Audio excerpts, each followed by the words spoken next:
समाज में गलत लोग ज्यादा नहीं हैं, लेकिन वो बढ़ चढ़ के बोलते हैं और अच्छे लोग चुप रह जाते हैं। इससे गलत लोग फायदा उठा लेते हैं।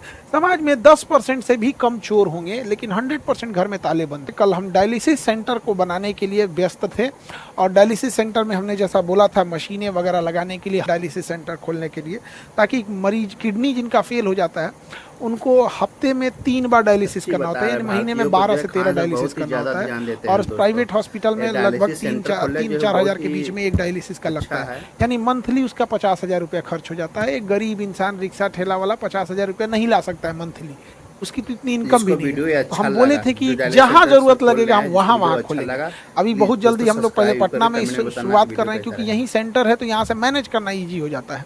अभी जस्ट इसके बाद हम लोग बनारस डालने वाले हैं सेंटर। ब्लड बैंक की भी स्थापना होगी, तो भी बनारस में होगी, फिर दिल्ली में भी होगी, महाराष्ट्र में भी होगी। तो ऐसा नहीं है कि केवल हम, हाँ बस ये ज़रूर कहेंगे कि शुरुआत यहाँ से कर रहे हैं, धीरे धीरे एक्सपेंड इसको लगभग जहाँ तक हमसे पॉसिबल होगा हम वहाँ तक इसको लेकर जाएंगे। और रक्षाबंधन में भी बड़ा व्यस्त रहा सब लोग को। हमने बड़ा धूमधाम से, हमारे यहाँ राखी बांधी जाती है, राखी बनाया जाता है। अब एक्चुअल क्या है, राखी की शुरुआत हमने तो किया नहीं था, राखी तो एक पूरी परंपरा है। लेकिन हमारे यहाँ कैसे ऐसी राखी बांधी जाती थी, एक्चुअल में आज से 10 साल पहले जब हम लोग पढ़ाना चालू किए थे, तो उस समय रक्षाबंधन की जब हम छुट्टी दे रहे थे तो बहुत सारी लड़कियों ने पूछा कि सर आप राखी बांधने जा रहे हैं कि नहीं जा रहे हैं। तो हमने बोला था कि बबनी लोग, मेरी अपनी बहन नहीं है, इसलिए हम रक्षाबंधन में घर नहीं जा रहे हैं। तो उसी समय एक लड़की ने राखी बांध दिया था यहाँ पर, तो हम थोड़ा सा मिठाई मंगाए और उसे दे दिए यहाँ पे, और उसको देख के बाकी सारी लड़कियों ने भी राखी बांधा और धीरे धीरे ये सिलसिला चलते रहा। अब पुराने फोटोज वीडियोस देखेंगे रक्षाबंधन के तो उतनी भीड़ नहीं दिखेंगी। अभी क्या है, अभी तो बहुत ज़्यादा है यहाँ पे। तो रक्षाबंधन मेरे लिए सालों से इंतजार करते हैं इस रक्षाबंधन के त्यौहार का।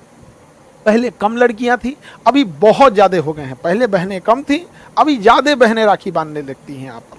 हम पहला राखी जो बनवाते हैं वो हैंडीकेप लड़की से बनवाते हैं, और क्योंकि वो एक उसको मतलब नेचर ने उसके साथ एक तरह का कहिए छल कर दिया यहाँ पर। और हैंडीकेप लड़की के लिए वो चल भी नहीं पाती है, तो हमें उसके लिए घुटने पे बैठना होता है। ये दिखाता है कि प्रेम वगैरह, ऐसे नहीं है कि हम किसी दूसरे के लिए घुटने पे बैठ सकते हैं, कभी नहीं। वो एक भाई बहन का प्रेम है जो ये नहीं देखता है कि क्या धर्म है, क्या जाति है, क्या ऊंच नीच, कोई मायने नहीं रखता है। दुनिया में सबसे अच्छा प्रेम भाई बहन का लगता है, जो सुबह झगड़ा करके फिर शाम को भैया ये काम है, बहन ये कर दो कर दो। तो हमारे अपने घर में नहीं थी, इसलिए हमने हजारों बहनों से राखी बनवा लिया। और सभी बहन लोग को जो शिकायत कर रही हैं उन लोग को भैया हाथ जोड़ के भैया को माफ कर दो। कई लड़कियों का कहना है कि सर आप ये बताइए एक साथ 10-10 लड़कियों से क्यों राखी बंधवा रहे थे। मेरी बहन लोग ये बताइए, अगर एक साथ हम लोग 10-10 लड़कियों से राखी ना बनवाएं तो क्या एक दिन में हो पाएगा? तो काफ़ी ज़्यादा पता चला 2-4 दिन उसी में लग जाएंगे। 1-2 लड़की रहे तब तो ऐसा पॉसिबल होगा। तो कुछ लड़कियों की ये शिकायत थी, बबनी बहन लोग हमको, अब समझिए हमारी भी मजबूरी क्या हो जाती है इसी वजह से। दूसरा क्या था ना कि अगर जल्दी जल्दी राखियाँ उतनी नहीं बांधी जाएंगी, लड़कियों की फास्टिंग रहती है, भूखे में ज़्यादा हो जाता है। अब एक लड़की आके शिकायत करी है, सर हमारा आरती इतना रह गया। देखिए 10-15 हज़ार जब राखियाँ बांधी जाएंगी तो आरती के लिए अगर उतने टाइम बहुत बार नहीं मिल पाता है, तो हम लोग उसके लिए एक भाई बहन का प्रेम है और इसी में सब चीज़ों को लेके चलना रहता है। संख्या ज़्यादा हो जाने की वजह से आप भी समझते हैं थोड़ा सा मैनेजमेंट को भी देखना रहता है। एक जो सबसे हमेशा हम राखी में हर लड़की को कहते हैं, लेकिन बदमाश सब सुनेगी सब तब तो हम कहते हैं राखी लंबी वाली लेके आना। एक सिंपल सी राखी आती है धागा जैसे लंबी वाली, क्योंकि शुरुआत की ही राखियाँ कलाई पर बांधी पाती हैं, फिर जब कलाई मोटा हो जाता है तो राखी बंध नहीं पाता है।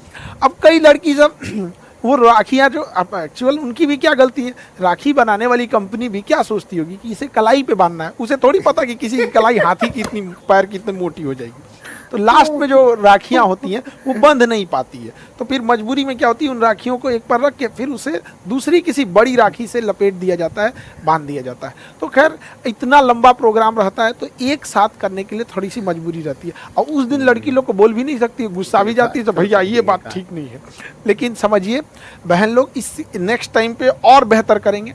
देखिए मेरा शौक़ है, जैसे स्वामी विवेकानंद ने भारत की संस्कृति को पूरे विश्व में ले गए, हमारा अपना एक मानना है कि हमारी गौरवपूर्ण संस्कृति है, भारत की लाजवाब संस्कृति है। यहाँ पर एक भाई बहन को राखी बांधता है, इसे हमें विश्व लेवल तक लेके जाना है और इसके लिए हम निरंतर प्रयास कर रहे होते हैं। लड़कियों के लिए जितनी उस समय बहनों के लिए सेवा हो सकती है, 156 प्रकार के व्यंजन बनाते हैं, कोई चीज़ छूट ना जाए। और इसकी शुरुआत हम कैसे किए थे? शुरू में तो कम रहते थे। एक बार हुआ क्या कि हम एक 5 स्टार होटल में गए, वहाँ देखे कि 100-150 वेराइटीज़ के खाने लगे हुए हैं। तो हमको लगा कि नहीं, हम भी अपने यहाँ रक्षाबंधन होगा या बच्चों को रिसेप्शन पार्टी होगा, उस सब में ऐसे करेंगे। तो हमारे पास जितनी सेवा हो सकती है कर सकते हैं। इस बार रक्षाबंधन में एक यूनिक चीज़ क्या हुआ, जिसकी सूचना आप लोग को देना हमको लगा कि आप लोग से शेयर करना चाहिए। एक लड़की आई, उसके पिताजी को पैंक्रियाज में कैंसर था और वो बड़ा भारी मन से आई कि सर पिताजी को कैंसर है, हमें दूर डिस्ट्रिक्ट से पटना आना होता है, काफ़ी कॉस्टली इलाज है, यहाँ पे महंगा बहुत है, सर प्लीज़ आप एक कैंसर हॉस्पिटल खोल दीजिए। अब हमको ये नहीं समझ में आया कि हम क्या कहना चाहें, और क्योंकि हम डॉक्टर खुद नहीं हैं और ना ही हमको कैंसर हॉस्पिटल के बारे में बहुत ज़्यादा मतलब कितना खर्च आएगा ये सब का आइडिया भी नहीं है। लेकिन रक्षाबंधन के दिन एक लड़की राखी बांधने के बाद अगर किसी भाई से ये बात कहे तो भाई मना कैसे करे? आप बताइए, हम ऐसे धर्म संकट में फंस गए कि हम क्या करें। तो हमने ऐलान कर दिया कि हम कैंसर हॉस्पिटल खोलेंगे और उसके बाद से हम रिसर्च करने लगे। राखी खोलने से पहले हम कई डॉक्टरों से बात की है जिन्हें हम पहले से जान रहे होते हैं, तो उन्होंने कहा कि सर हम जरूर आपका हेल्प करेंगे, आपका सपोर्ट करेंगे। हम उन डॉक्टरों का भी बहुत बहुत धन्यवाद देते हैं जो इस मुहिम में उन्होंने हमारा हौसला बढ़ाया और हमें एक मोरल सपोर्ट दिया। बहुत इसके लिए धन्यवाद देते हैं, क्योंकि हमने क्या किया था, अभी जस्ट कुछ दिन पहले ही हमने ऐलान किया था कि हम डायग्नोसिस सेंटर, ब्लड बैंक और हॉस्पिटल डालेंगे। अभी जो हम लोग एक्सरे मशीन लेके आए, महज 35 रुपीज़, 35 रुपये में एक्सरे करके दे देंगे हम।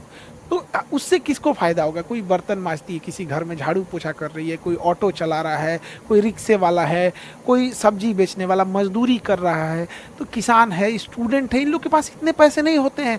इनके लिए 300-400 बहुत मायने रखते हैं। आप ऐसे नॉर्मल एक्सरे कराने जाएंगे 300-400 रुपये लगेंगे। हम ये नहीं कह रहे हैं कि अमीर लोग के लिए तो हमेशा से बेहतरीन हॉस्पिटल थे, ये गरीबों के लिए है। तो हम अपने आप को रोक नहीं पाए, क्योंकि इसी देश ने हमें सब कुछ दिया है, अब वापस इसी देश को लौटा के चले जाना है। अब ये जो चीज़ें हैं इसको लेके तो नहीं जा पाएंगे, इसीलिए इसको लौटा के ही जाएंगे। सब कुछ चीज़ें इसी देश का बनाया हुआ है।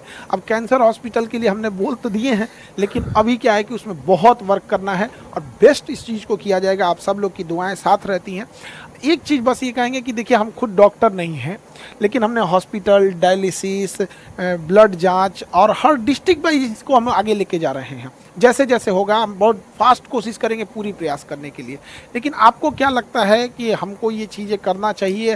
आप क्या सोचते हैं इस बारे में? एक बार जरूर बताइए, क्योंकि आपकी बातें, आपका कमेंट जब हम इस चीज़ों को देखेंगे तो आपकी इस चीज़ों को हमें, मेरे लिए एक मोटिवेशन का काम करेगा। क्या हमें ये चीज़ें समाज को लौटा देना, ये चीज़ें ठीक हैं? इसमें और क्या सुझाव हो सकता है? आप लोग बेहतर जानते हैं, आप हर जगह जगह से आप लोग जुड़े हुए हैं, वहाँ किस चीज़ की समस्याएं हैं। जैसे अभी एक मेमोग्राफ मशीन आता है, वो हमने लगवाया है। वहाँ पे किसी महिला को अगर ब्रेस्ट कैंसर है, क्योंकि महिलाओं में ब्रेस्ट कैंसर काफ़ी कॉमन होता है, तो ब्रेस्ट कैंसर को अर्ली स्टेज में पकड़ लेता है। कई बार मेमोग्राफी इतनी सटीक होती है कि वो स्टेज 1 से भी पहले डिटेक्ट कर लेता है कि आपको संभावना ज़्यादा है, फिर वो वहाँ से बता देता है कि आप पेट सिटी में जाइए क्या है। तो जब भी हम किसी कैंसर को फर्स्ट स्टेज में पकड़ लेते हैं तो बहुत ही ईजिली उस ब्रेस्ट कैंसर का इलाज हो सकता है। और हमें लगता है कि हम अगर एक माँ को भी बचा लेंगे ना, एक माँ को भी, तो हम एक बच्चे का साया उसके माँ से, माँ बहुत ज़रूरी होती है। तो आप क्या सोचते हैं इस पे एक बार ज़रूर बताएंगे। मिलेंगे नेक्स्ट क्लास में। जय हिंद।